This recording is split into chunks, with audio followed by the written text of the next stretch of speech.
When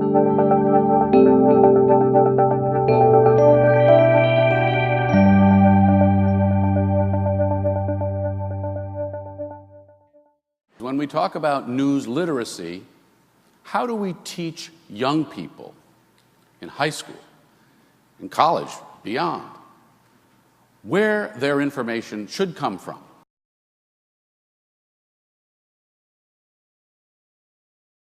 When we first started talking about this conversation, we were like, let's talk about foreign policy. Yeah, okay, fine.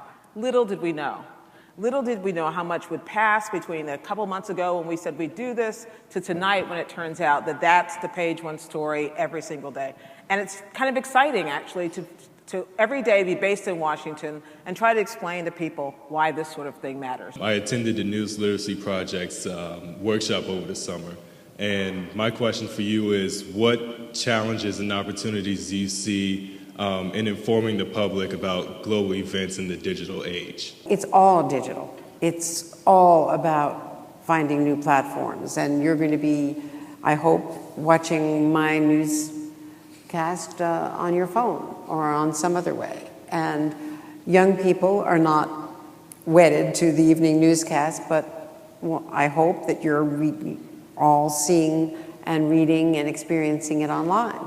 So the digital age is truly transformative, and we just have to find ways of doing it not only technologically, but of making it palatable and interesting and lively and not superficial. How do you consume your news? Different ways. I read newspapers. I know a lot of kids don't. You actually read a Dead Tree newspaper? Yeah. Many from my generation feel that we get a more objective understanding of politics and foreign policy from late-night comedy hour rather than the 7 o'clock evening news. You can't laugh at Jon Stewart's jokes unless you have the information. Right. And guess who Jon Stewart watches to get the information? Guess who he reads? Us. In your article you said, Singapore is not a full-fledged democracy.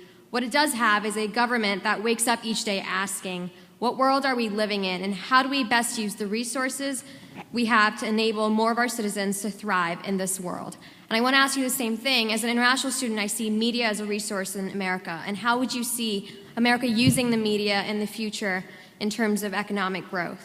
It's an interesting question. I mean, it's, you know, because it's hard for, in a country like, we don't use our media for anything because there's no one in charge, you know, of kind of pressing that button. I think the media's role, and it's hugely important, is to be that voice telling people what world we're living in.